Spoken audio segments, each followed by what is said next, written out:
میر بخش کے لیے میں نے پیسنجر سیٹ والا دروازہ کھول دیا۔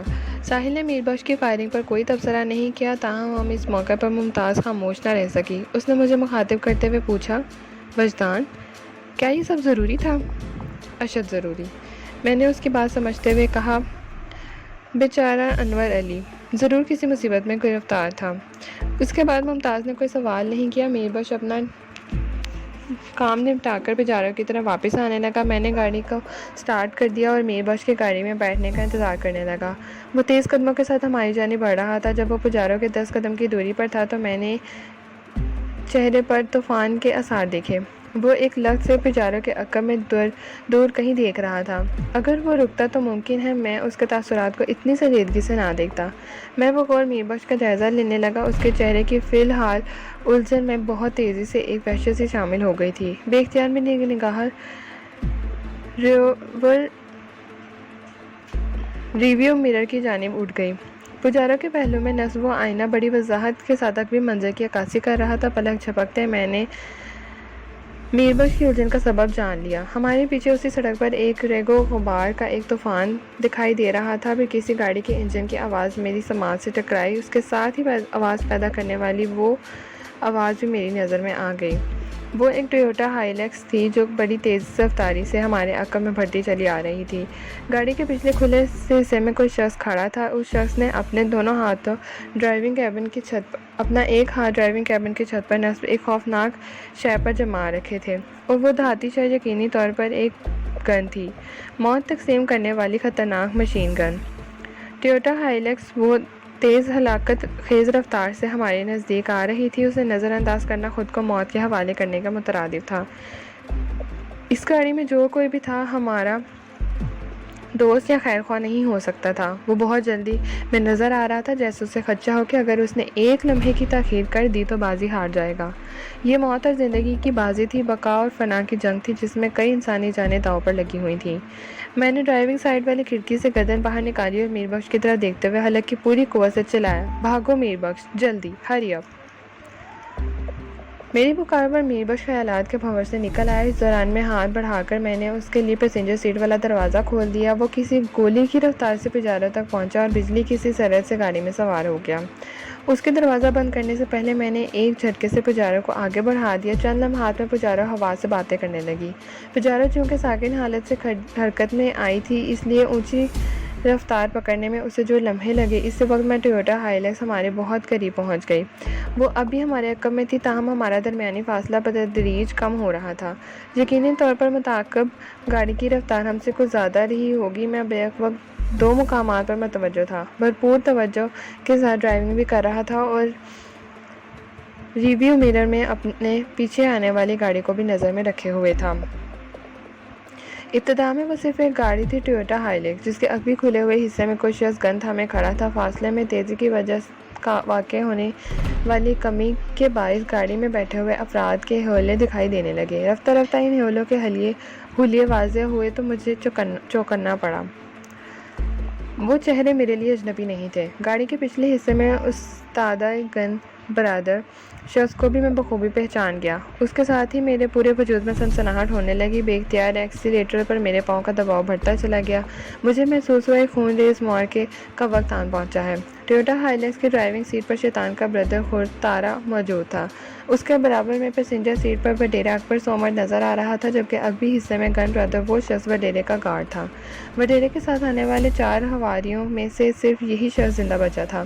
باقی 3 ڈی ایس پی کے سیکیورٹی گارڈز کی گولیوں کا نشانہ بن گئے تھے۔ تارا وڈیرے کا مہمان تھا، اس لیے میں اسے اس کے ہواریوں میں شمار نہیں کر رہا۔ اس کے زخمی سر پر پٹی بدستور موجود تھی۔ میری طرح میر بخش نے بھی حالات کی سنگینی کو پوری طرح محسوس کر لیا۔ یقیناً خون اس کی رگوں میں اچھل کر رہ گیا ہوگا۔ اکبر سومر ایک طویل عرصے تک اس کا انداتا رہا، تاہم حالات کی بے رحمی نے میر بخش کو وڈیرے کے سامنے لا کھڑا کر دیا۔ وہ اس وقت انتہائی مستعد نظر آ رہا تھا۔ کلاشنکوف کو اس نے بڑے چوکس اور ماہرانہ انداز میں ریڈی کر لیا۔ میری پوری کوشش تھی کہ دونوں گاڑیوں کے درمیان فاصلے میں اضافہ جاری رہے۔ ابھی تک ہم شاید فائرنگ رینج میں نہیں آئے تھے، یا ممکن ہے متعاقب دشمنوں کی کوئی مصلحت ہو۔ بہرحال اس طرح سے فائرنگ نہیں کی گئی۔ اس کا ہرگز یہ مطلب نہیں تھا کہ وہ فائرنگ نہیں کریں گے۔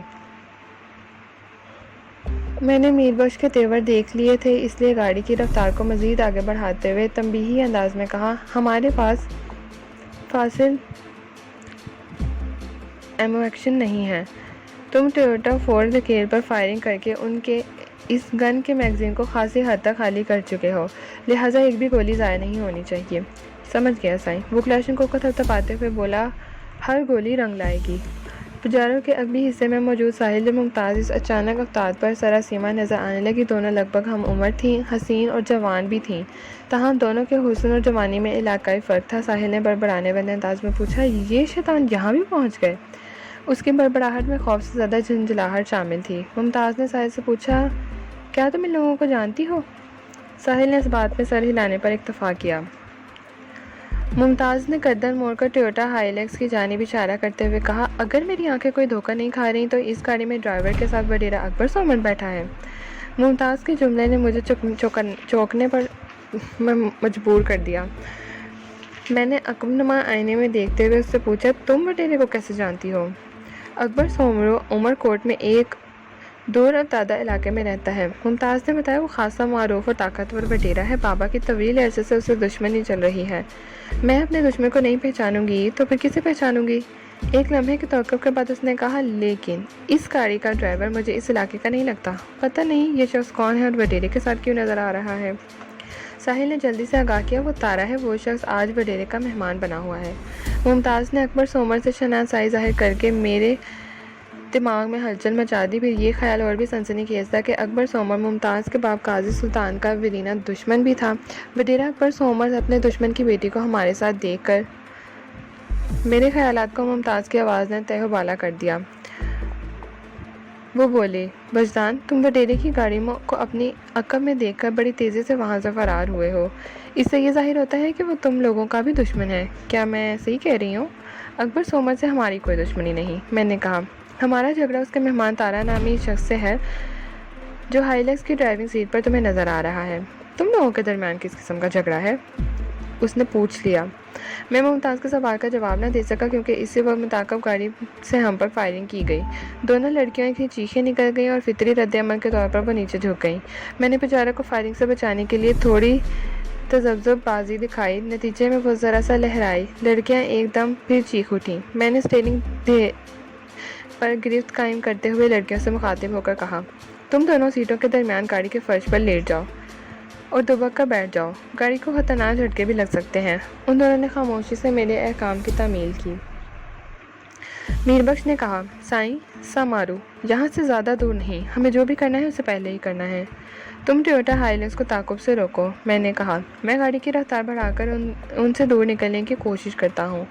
متعاقب خطرناک حد تک رفتار کو بڑھا رہے ہیں۔ میر بخش نے کہا، ہم زیادہ دیر تک ان کی فائرنگ رینج سے باہر نہیں رہ سکتے۔ میں نے کہا، اسی لیے تو کہہ رہا ہوں انہیں جلد از جلد تعاقب سے روکنا ہے۔ سائیں، میر بخش سنجیدگی سے بولا، انہیں روکنے کے لیے فائرنگ بہت ضروری ہے۔ پرواہ نہیں، میں نے فیصلہ کن انداز میں کہا، ناگزیر کام ہر صورت میں ہونا چاہیے۔ یہ بات بالکل درست ہے، لاتوں کے بت باتوں سے نہیں مانتے۔ دنیا کی کوئی دلیل انہیں قائل نہیں کر سکتی، وہ صرف جوتے کی زبان سمجھتے ہیں۔ میر بخش مسرور لہجے میں بولا، یہ تو آپ بالکل ٹھیک کہہ رہے ہیں سائیں۔ وڈیرا اکبر سومر واقعی ایک بھوت ہے، بہت بڑا بھوت، اسی لیے وہ خود کو بہتار کہلاتا ہے۔ اس کو اتنے لاتے اور جوتے پڑنے چاہیے کہ وہ باتوں کے قابل نہ رہے۔ میرا اشارہ در حقیقت تارا کی جانب تھا، مگر میر بخش اسے اپنے دل کی بات سمجھتے ہوئے وڈیرے کی طرف لے گیا۔ میں نے کہا، کس کے قابل نہ رہے؟ باتیں کرنے کے یا باتیں سننے کے؟ دونوں کے، وہ ٹھہرے ہوئے لہجے میں بولا۔ میں نے کہا، میں نے خون خرابے سے بچنے کی حتی المکان کوشش کر لی، مگر یہ حرامی خون تارا اپنی تمام تر خرابیوں کے ساتھ ہمارے تعاقب میں لگا ہوا ہے، اس لیے اب خون خرابہ تو ہوگا اور بہت ٹھیک ٹھاک ہوگا۔ میرا اشارہ پا کر میر بخش نے اپنے جسم کو مخصوص زاویے پر موڑا اور کلاشنکوف کو اپنی سائیڈ والی کھڑکی سے تھوڑا باہر نکال کر لیا، مگر ٹریگر دبانے کی نوبت نہ آئی۔ اسی وقت پجاروں کا عقبی شیشہ ایک جھناکے سے دھماکہ کے سے چکنا چور ہو گیا۔ جدید محفوظ شیشے بڑے منفرد انداز میں ٹوٹتے ہیں۔ میر بخش کی حرکت کو یقینی طور پر متعاقب گاڑی کے گن برادر شخص نے نوٹ کر لیا۔ اس کی کلاشنکوف سے نکلنے والی بیشتر گولیاں ضائع ہو گئیں، تاہم ایک آدھ پجاروں کی باڈی کے عقبی حصے پر ضرور لگی تھی، جس کی وجہ سے وہ شیشہ اب اپنا وجود کھو چکا تھا۔ اس فائرنگ پر دونوں لڑکیاں پھر چیخ اٹھیں۔ تاہم انہوں نے عقل مندی کا مظاہرہ کیا اور سیٹوں کے درمیان دبکی بیٹھی رہیں۔ ان کا چیخنا ایک بے ساختہ عمل تھا۔ وہ اپنی جگہ پر جمے رہنا یہ ظاہر کرتا تھا کہ انہوں نے حالات کی سنگینی کو خود پر طاری نہیں ہونے دیا۔ وہ ہر قسم کی صورتحال کا مقابلہ اور سامنا کرنے کے لیے ذہنی طور پر تیار ہیں۔ میر بخش نے اس موقع پر ذرا سی بھی سستی نہیں دکھائی۔ کھڑکی سے باہر نکلی ہوئی کلاشنکوف سے اس نے متعاقب ٹویوٹا ہائیلیکس پر فائرنگ کر دی۔ اس نے نیتن نشانہ تو وڈیرے کو بنایا تھا، لیکن وہ ایک متحرک ٹارگٹ تھا۔ تارا گاڑی کو دائیں بائیں لہراتے ہوئے ڈرائیونگ کر رہا تھا، اس لیے وہ فائرنگ سے محفوظ رہے۔ تاہم اتنا ضرور ہوا کہ ان کی گاڑی کی رفتار قدرے کم ہو گئی، جس کی وجہ سے ہمارا درمیانی فاصلہ بڑھ گیا۔ دونوں گاڑیاں آگے پیچھے لہراتے ہوئے اس مختصر سی سڑک پر رواں دواں تھیں۔ ریلوے کراسنگ پر پہنچنے سے قبل ریلوے ٹریک سڑک کی دائیں جانب ساتھ ساتھ متوازی چل رہا تھا۔ کراسنگ کے بعد یہی پٹری سڑک کی بائیں جانب آ گئی تھی، تاہم اب وہ متوازی نہیں رہی تھی، بلکہ بتدریج سڑک اور ریلوے ٹریک میں فاصلہ بڑھتا جا رہا تھا۔ میر بخش کی زبانی مجھے معلوم ہوا کہ سمارو کے بعد وہ پھر متوازی ہو جائیں گی اور کزی کے مقام پر انہیں آپس میں مل جانا تھا۔ پجارو کا عقبی شیشہ ٹوٹنے کے باعث وہاں ایک وسیع خلا نمودار ہو چکا تھا، جس کی وجہ سے ہم زیادہ غیر محفوظ ہو گئے تھے۔ میر بخش نے اس خلا کے پار ٹویوٹا ہائیلیکس کو نشانے پر رکھتے ہوئے کہا، سائیں، یہ تعاقب اگر اسی طرح جاری رہا تو کبھی ختم نہیں ہوگا۔ اس کے لہجے سے تشویش عیاں تھی۔ میں نے کہا، میں بھی اس کار چیزنگ کے حق میں نہیں ہوں۔ پجارو کے پچھلے حصے میں پیٹرول سے بھرے 2 چھوٹے کین موجود ہیں۔ 10 لیٹر پیٹرول کا یہ ننھا سا ذخیرہ ہمارے لیے موت کا پیغام ثابت ہو سکتا ہے۔ اس ہائی آکٹین گیسولین کو کوئی گولی چھو کر بھی گزر گئی تو یہ گاڑی آگ کا گولہ بن جائے گی۔ پھر ہمیں سے کسی کی زندگی کی کوئی ضمانت نہیں دی جا سکتی۔ آپ بالکل درست کہہ رہے ہو سائیں، میر بخش نے جھرجھری لیتے ہوئے تائید کیے انداز میں کہا، لیکن ایک بات میری سمجھ میں نہیں آئی۔ میں نے ایسی کون سی ناسمجھی کی بات کر دی ہے میر بخش؟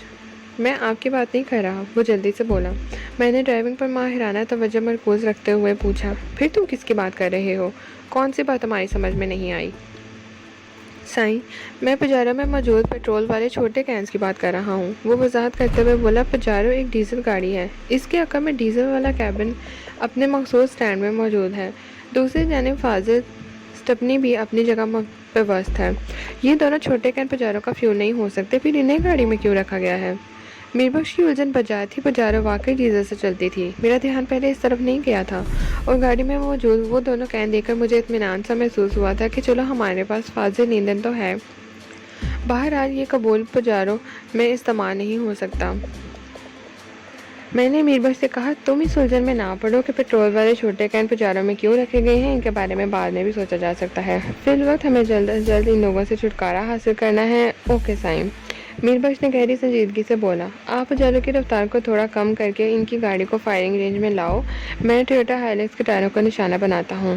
میں نے کہا، ٹویوٹا ہائیلیکس کو فائرنگ رینج میں لانے کا مطلب یہ ہوگا کہ پجارو کو بھی فائرنگ رینج میں آ جائے۔ تمہارے ہاتھ میں کلاشنکوف ہے تو دوسری جانب بھی کلاشنکوف برادر موجود ہے۔ جب دونوں گاڑیوں سے فائرنگ کی جائے گی تو نقصان بھی یقیناً 2 طرفہ ہوگا۔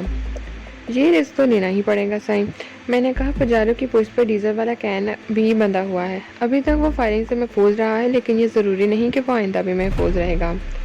گولی لگنے سے ڈیزل آگ نہیں پکڑے گا، میر بخش نے گمبھیر لہجے میں کہا۔ اگر پجارو والا کین پھٹ گیا تو ٹویوٹا کے لیے مصیبت بن جائے گا۔ میں تو کہتا ہوں کین کو فائرنگ کی زد میں ضرور آنا چاہیے۔ میں میر بخش کی بات کو پوری وضاحت کے ساتھ سمجھ رہا تھا۔ پجارو کی پشت پر بندھے ہوئے ڈیزل کین میں اگر فائرنگ سے سوراخ ہو جاتے تو سارا ڈیزل سڑک پر بہہ جاتا، جس کے سبب ٹویوٹا ہائیلیکس کے ڈرائیور تارا کو محاورتاً نہیں بلکہ حقیقتاً دل میں تارے نظر آ جائیں گے۔ وہ جس رفتار سے گاڑی ڈرائیو کر رہا تھا، چکنی سڑک کے باعث اس کا الٹنا یا کم از کم بری طرح پھسلنا لازمی تھا۔ میں نے پجارو کے عقبی حصے میں روح پوش دونوں لڑکیوں کو مخاطب کرتے ہوئے کہا، تم کسی بھی صورت وہاں سے باہر نکلنے کی یا سر اٹھانے کی کوشش نہیں کرو گی، ورنہ پچھلی گاڑی سے آنے والی گولیوں کی بوچھار تمہاری زندگی کو چاٹ جائے گی۔ ہم تمہارے حکم کا انتظار کریں گے، ساحل نے مضبوط لہجے میں کہا۔ تم لوگ جو کچھ کرنا چاہتے ہو کر گزرو۔ ساحل کی آواز میں بلا کا عزم موجود تھا۔ اس بات نے مجھے پرسکون بخشا۔ میں اس سے ایسی ہی بہادری اور جسارت اور جرأت کی توقع رکھتا تھا۔ وہ میری توقع پر پوری اترتی رہی۔ ممتاز نے کہا، وجدان، تارا اگر تمہارا دشمن ہے تو وڈیر اکبر ہمارا دشمن ہے، گو وہ دونوں اجتماعی طور پر ہمارے دشمن ہیں۔ اس معرکے میں میرے لیے کیا حکم ہے؟ تم نے ڈاکوؤں کو جنگل میں اتنے دن گزار کر مجھے بہت بڑا کارنامہ انجام دے دیا ہے۔ میں نے کہا فی الحال تم آرام کرو، ویسے بھی وڈیرے کو ابھی یہ بات معلوم نہیں کہ تم ہماری ہم سفر بنی ہوئی ہو۔ پھر میں میر بخش کی جانب میں توجہ ہو گیا۔ میں 1 2 3 گنتے ہوئے اچانک پجارو کی رفتار کم کر دوں گا، اس مرحلے پر تم ٹویوٹا ہائیلیکس کے سامنے والے ٹائروں پر فائرنگ کرنا۔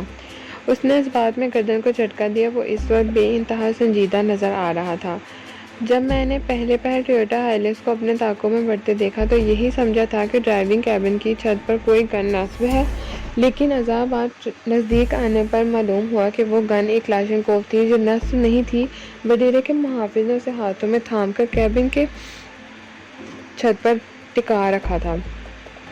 میر بخش نے مجھے بتایا کہ ٹویوٹا ہائیلیکس عام طور پر یہاں پولیس موبائل کی صورت میں استعمال ہوتی ہے یا پھر برادری کے لیے عموماً باڑے والے دودھ کے ڈرم ڈھونے کے لیے اس گاڑی کو استعمال کرتے ہیں۔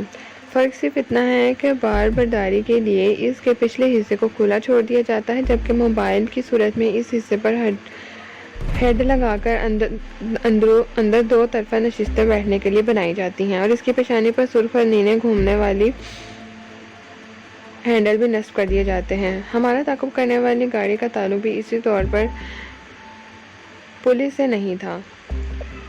میں نے 3 تک گننے کے بعد اچانک پجارو کی سپیڈ کم کر دی۔ ایسا کرتے ہوئے میں نے گاڑی کو سڑک پر رکھتے ہوئے تھوڑا سائیڈ میں نکال لیا۔ میر بخش نے اس موقع پر نہایت ہی پھرتی سے متعاقب گاڑی کے ٹائروں کو نشانہ بناتے ہوئے فائرنگ کی۔ دوسری جانب سے جوابی فائرنگ کی گئی۔ یہ فائرنگ ہمارے لیے بہت نقصان دہ ثابت ہوئی۔ گاڑی خوفناک انداز میں لہرائی۔ یقینی طور پر پجارو کا پچھلا ٹائر برسٹ ہو گیا تھا۔ اچھلتی کودتی سرکش گاڑی کو میں نے بڑی مہارت سے کنٹرول کیا۔ ٹائر پھٹنے سے ایک زوردار دھماکہ ہوا تھا جس نے گاڑی میں موجود دونوں لڑکیوں کو ایک مرتبہ پھر چیخنے پر مجبور کر دیا۔ گاڑی کو مزید آگے بڑھانا ممکن نہیں رہا تھا، چنانچہ میں نے بدوقت تمام اسے کچے میں ایک طرف روک لیا۔ اسی وقت میر بخش کی خوشی سے معمور آواز میری سماعت سے ٹکرائی، سائیں وہی ہوا جس کا امکان تھا۔ اس میں ایسی خوشی والی کون سی بات ہے؟ میں نے گردن گھما کر عقب میں دیکھتے ہوئے کہا۔ میر بخش کے جواب دینے سے پہلے ہی میں اس کی خوشی کی وجہ جان کے اسی وقت ٹویوٹا ہائیلیکس کے بریک چرچرائے۔ میں نے دیکھا وہ سڑک پر دور پھسلتی چلی جا رہی تھی، اور اس خطرناک پھسلن کا سبب وہ آئل تھا جو سڑک پر جا بجا پھیلا ہوا تھا۔ ہمارے دشمنوں کی فائرنگ سے پجارو کے پچھلے فٹ ڈیزل والا کین پھٹ گیا تھا۔ تھوڑی دیر پہلے ہمارے درمیان جو گفتگو ہو رہی تھی حالات اس کے بالکل مطابق پیش آئے۔ میں حیرت اور استعجاب سے پھیلتی ہوئی ٹویوٹا ہائیلیکس کو دیکھنے لگا۔ وہ سڑک پر رہتے ہوئے ہم سے تھوڑی آگے نکل گئی، مگر اس کی سپیڈ اتنی زیادہ تھی کہ سنبھلنے کی بجائے وہ الٹ گئی۔ اب وہ بھی پجارو کی طرح کچے میں اتر آئی تھی، لیکن پجارو کے بالعکس الٹی پڑی تھی۔ وہ بڑے نازک لمحات تھے۔ اس وقت سوچ بچار نہیں بلکہ عمل کی ضرورت تھی۔ دشمنوں کے سنبھلنے سے پہلے ہمیں ان کے سر پر پہنچ جانا چاہیے تھا۔ میں نے ساحل اور ممتاز سے مخاطب ہوتے کہا، ہم باہر جا رہے ہیں، تم دونوں گاڑی میں رہو گی اور اس طرح رہو گی کہ باہر سے نظر نہیں آؤ گی، سمجھ گئی؟ ممتاز خاموش رہی، تاہم ساحل نے کہا، وجدان میں بھی تم لوگوں کے ساتھ آتی ہوں۔ نہیں، تم وہاں سے یہاں زیادہ محفوظ ہو۔ میرے پاس بھی ریوالور ہے، وہ اصرار کرنے لگی۔ ضرورت پڑنے پر میں اسے استعمال کر سکتی ہوں۔ میں نے کہا، یہ ضرورت یہاں پجارو کے اندر بھی سامنے آ سکتی ہے۔ اس نے کچھ کہنے کے لیے منہ کھولنا چاہا، لیکن میں نے حتمی انداز میں اسے خاموش کرا دیا۔ میں جو کہہ رہا ہوں بس اس پر عمل کرو۔ تم ہمارے ساتھ جاؤ گی تو ہماری مشکلات میں اضافہ ہو جائے گا۔ اس کے بعد وہ کچھ نہیں بولی۔ میں میر بخش کے ساتھ پجارو سے باہر نکل آیا۔ کلاشن کو بدستور اس کے ہاتھ میں تھی، مگر میں جانتا تھا اس ہتھیار میں کم گولیاں باقی ہوں گی۔ جو ریوالور اور ساحل کے قبضے میں تھا وہ مرتشی DSP کا تھا۔ یہ اشاریہ 3.2 کیلیبر کا ایک شاندار امپورٹڈ ریوالور تھا جس کی 2 گولیاں میں بنگلے سے نکلتے ہوئے جیپ کو بیکار کرنے میں استعمال کر چکا تھا۔ باقی 4 گولیاں اس وقت بھی ریوالور کے چیمبر میں موجود تھیں۔ ہم دونوں دوڑتے ہوئے الٹی ہوئی ٹویوٹا ہائیلیکس کے قریب پہنچ گئے۔ وہاں کی صورتحال خاصی دگرگوں تھی۔ گن برادر محافظ کہیں نظر نہیں آیا۔ اس کا ایک ہی مطلب تھا، وہ اپنی گن سمیت اس وقت گاڑی کے نیچے دبا ہوا ہوگا۔ میں نے جھک کر ڈرائیونگ کیبن کا جائزہ لیا۔ وڈیرا، اکبر، سومر تتارا اپنے نشستوں پر موجود تھے، تاہم وہ گاڑی میں بری طرح پھنس گئے تھے۔ وہ کسی مدد کے بغیر وہاں سے باہر نہیں آ سکتے تھے۔ وہ زندہ تھے مگر بہت مصیبت میں دکھائی دیتے تھے۔ میر بخش نے کہا، سائیں یہ اچھا موقع ہے، ہمیں فوراً آگے بڑھ جانا چاہیے۔ ہم آگے بڑھیں گے، میں نے کچھ سوچتے ہوئے کہا، لیکن اس سے پہلے ہمیں ایک ضروری کام کرنا ہے۔ کون سا ضروری کام؟ ٹویوٹا ہائیلیکس کو سیدھا کرنا ہے۔ مگر یہ تو ہمارے دشمنوں کی گاڑی ہے، وہ حیرت سے مجھے دیکھنے لگا۔ میں نے اس بات میں سر ہلا دیا۔ میں جانتا ہوں یہ دشمنوں کی گاڑی ہے، اسی لیے اسے سیدھا کرنا چاہتا ہوں۔ میں دوستی اور دشمنی میں ایک سلیقے کا قائل ہوں۔ آپ کی باتیں میری سمجھ میں نہیں آ رہی سائیں، آ جائیں گی گاڑی سیدھے ہونے کے بعد، میں نے ذومانی انداز میں کہا۔ جب تک ٹویوٹا ہائیلیکس الٹی رہے گی تمہاری کھوپڑی بھی اوندھی رہے گی۔ میری بش کی آنکھوں میں الجھن حل کوڑے لے رہی تھی۔ وہ لکنت زدہ لہجے میں بولا، سائیں کیا آپ واقعی؟ ہاں میں واقعی۔ میں نے سر کو اثباتی جنبش دی اور اس کام میں ایک لمحہ بھی ضائع نہیں کرنا چاہا۔ وہ فکر مند ہو گیا، مگر سائیں ہم 2 افراد اتنی بھاری گاڑی کو کیسے سیدھا کریں گے؟ میں نے کھوئے کھوئے انداز میں کہا، 2 نہیں صرف 1 فرد۔ وہ مزید حیران ہو گیا، وحشت زدہ نظر سے مجھے تکنے لگا۔ میں نے گمبھیر لہجے میں کہا، میر بخش تم جا کر پجارو کا پچھلا پہیہ تبدیل کر دو۔ گاڑی کے عقب میں فاضل سٹپنی موجود ہے، میں ٹویوٹا ہائیلیکس کو دیکھتا ہوں۔ میر بخش کی حالت اس وقت دیوانوں سی ایسی ہو رہی تھی۔ وہ میرے حکم کی تعمیل میں وہاں سے جانا بھی چاہتا تھا اور میری کارروائی دیکھنے کے لیے وہاں رکنا بھی چاہتا تھا۔ اس کا ذہن یہ بات تسلیم نہیں کر رہا تھا کہ میں تنہا اس گاڑی کو سیدھا کر دوں گا۔ میں نے میر بخش کی طرف دیکھے بغیر تحقیرانہ انداز میں کہا، ہمارے پاس وقت بہت کم ہے، تم جلدی سے پجارو کو سفر کے قابل بنا دو اور اس سے پہلے سڑک پر موجود آئل کو ریل سے ڈھک دو تاکہ کوئی اور گاڑی اس طرح پھسل کر تباہی کے دہانے پر نہ پہنچ جائے۔ یہ ایک اتفاق تھا اور خاصا سود مند اتفاق تھا کہ ابھی تک ہمارے سوا وہاں سے کوئی اور گاڑی نہیں گزری تھی۔ ایک تو وہ صبح کا وقت تھا، دوسرے وہ سڑک بھی کچھ زیادہ مصروف نہیں لگتی تھی۔ اس وقت ہم ریلوے کراسنگ اور سمارو کے درمیان تھے۔ میر بخش کو احکام دینے کے بعد میں چیت ہائیلیکس کی جانب متوجہ ہو گیا۔ وہ اتنی بھاری گاڑی تھی کہ میں اپنی جسمانی قوت صرف صرف کر کے اسے سیدھا نہیں کر سکتا تھا، چنانچہ اس نازک موقع پر میں نے چی کی قوت کو آزمانے کا فیصلہ کیا۔ میر بخش کی طرح ممکن ہے اور بھی بہت سے افراد یہ سوچ رہے ہوں کہ میں دشمنوں کی مصیبت کو رفع کرنے میں دلچسپی لے رہا تھا۔ مجھے بچ نکلنے کا ایک اچھا موقع میسر تھا، مجھے اس موقع سے بھرپور فائدہ اٹھانا چاہیے تھا۔ کسی سوچ پر پہرا یا پابندی نہیں لگائی جا سکتی۔ تارا میرا اور اکبر سومر میر بخش کا دشمن تھا۔ بٹیلے کا گارڈ چونکہ اپنے مالک کے حکم کا پابند تھا، اس لیے وہ بھی ہمارے دشمنوں میں شمار تھا۔ اگر میں انہیں موجودہ مصیبت سے نجات دلانا چاہتا تھا تو یہ بھی ان پر میرا ایک کاری وار ہی تھا۔ مصیبت زدہ پر احسان کرنا اسے بھری محفل میں 100 جوتے مارنے سے زیادہ مؤثر ہوتا ہے۔ دونوں گاڑیوں کے درمیان فاصلہ کچھ زیادہ نہیں تھا۔ الٹی ہوئی ہائیلیکس کے پہلو میں آ گیا۔ میں نے دونوں بازو ایک حد تک پھیلا کر اپنے ہاتھ گاڑی پر باڈی پر ٹکا دیے اور پھر توجہ اپنی گاڑی کے مرکز پر مرکوز کر دیا۔ کئی سال پہلے کسی سائنسدان نے بھاری سے بھاری چیز کو اٹھانے کے لیے فارمولا بنایا تھا۔ اس کا دعویٰ تھا کہ اگر دنیا سے کھڑے ہونے کی کوئی جگہ دی جائے اور ایک ایسی مضبوط سلاخ مہیا کی جائے جو اس کرۂ ارض کا بوجھ سہا سکتی ہو تو دنیا کو اس سلاخ پر اٹھا سکتا ہے، ایک مضبوط فلکرم کی وجہ سے۔ اس سائنسدان کے پیش کردہ قوت، وزن اور عزم کے فارمولے کو آج تک غلط ثابت نہیں کیا جا سکتا۔ ٹویوٹا ہائیلیکس کو چی کی قوت کی مدد سے سیدھا کرنا چاہتا تھا۔ چی کے استعمال کے لیے کسی سلاخ یا فلکرم کی ضرورت پیش نہیں آتی تھی، بلکہ اس کے لیے بنیادی طور پر صرف 2 چیزیں اہم ہیں، آپ کا ارتکاز توجہ اور مرکز توجہ۔ میں نے ٹویوٹا ہائیلیکس کے مرکز پر اپنی توجہ مرکوز کرتے ہوئے دونوں ہاتھوں کے پش سے سیدھا کرنا شروع کر دیا۔ میرے ذہن کا روشن حصہ کسی جنریٹر کی مانند توانائی فراہم کرنے لگا۔ یہ میری پختہ سوچ کی توانائی تھی جو میرے بازوؤں سے پھیلتے ہوئے ہاتھوں کے راستے گاڑی میں منتقل ہو رہی تھی۔ چی کی قوت عملی طور پر اسی طرح کام کرتی ہے۔ اس وقت میرے دونوں بازو کسی کار لفٹر کے انداز میں مصروف تھے۔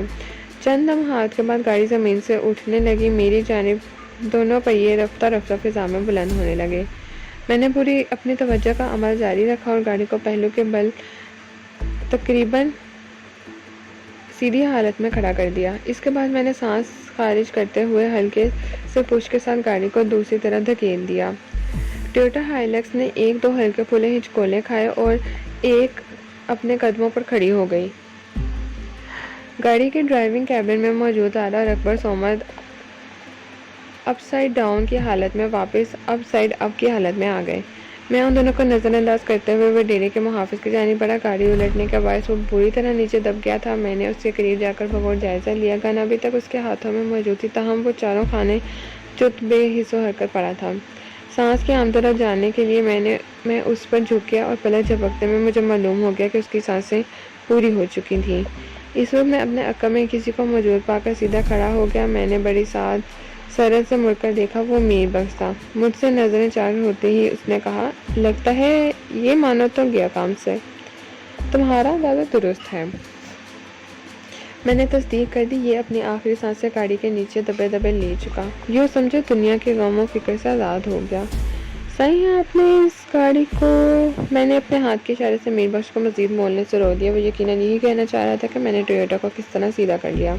اس قسم کی حیرانی آمیز اور تعجب خیز باتوں کا وقت نہیں تھا۔ میں نے تحقیرانہ انداز میں کہا، میں نے تمہیں پجارو کا سائیڈ ٹائر تبدیل کرنے کو کہا تھا اور تم ابھی تک یہی نظر آ رہے ہو۔ اسی کے ساتھ ہی پارٹ نمبر 51 اختتام پذیر ہوتا ہے۔ ناول کا بقیہ حصہ پارٹ 52 میں سماعت فرمائیے۔